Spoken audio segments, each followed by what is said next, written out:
ঘড়ির কাঁটা যখন ১২টার ঘর ছোবে তখন শুধু একটা সাল বিদায় নেবে আমাদের জীবনের আরও একটা বছর। ৩১শে ডিসেম্বরের এই শেষ রাতটা আসলে বড় অদ্ভুত। এক পাশে ফেলে আসা স্মৃতি আর অন্য পাশে অজানাকে জানার তীব্র আকাঙ্ক্ষা। ২০২৫ আমাদের অনেক কিছু শিখিয়েছে, বিশেষ করে সেই মানুষগুলোর আসল রূপ চিনিয়েছে যাদের আমরা অন্ধের মতো বিশ্বাস করেছিলাম। হ্যাঁ, আপনি ধোঁকা খেয়েছেন, আপনি ঠকেছেন, আপনার বিশ্বাস নিয়ে খেলা করা হয়েছে। হয়তো আপনি যা চেয়েছিলেন তা পাননি, বড় কোনো অসফলতা আপনাকে কুঁড়ে কুঁড়ে খাচ্ছে। কিন্তু একটা কথা মনে রাখবেন, যে গাছটা ঝড়ে ভেঙে পড়ে না, সে গাছটাই একদিন সবথেকে বেশি ফল দেয়। আপনি আজ বেঁচে আছেন, আপনি আজও লড়ছেন, এটাই আপনার সবথেকে বড় জয়। ৩১শে ডিসেম্বরের এই অন্ধকারে আপনার সব না পাওয়া, সব অপমান আর সব বিশ্বাসঘাতকতাকে বিসর্জন দিন। যারা আপনাকে ছেড়ে গেছে তাদের জন্য চোখের জল ফেলে পয়লা জানুয়ারির পবিত্র সকালটাকে নষ্ট করবেন না। পয়লা জানুয়ারি কোনো জাদুর কাঠি নয়, কিন্তু এটা একটা নতুন সুযোগ।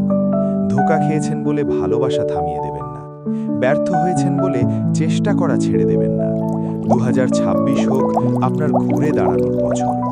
এবছরটা কারো কাছে নিজেকে প্রমাণ করার জন্য নয়, বরং নিজেকে ছাড়িয়ে যাওয়ার জন্য। অসফলতা মানেই শেষ নয়, এটা কেবল একটা বিরতি মাত্র। এবার কাজ হবে নিঃশব্দে।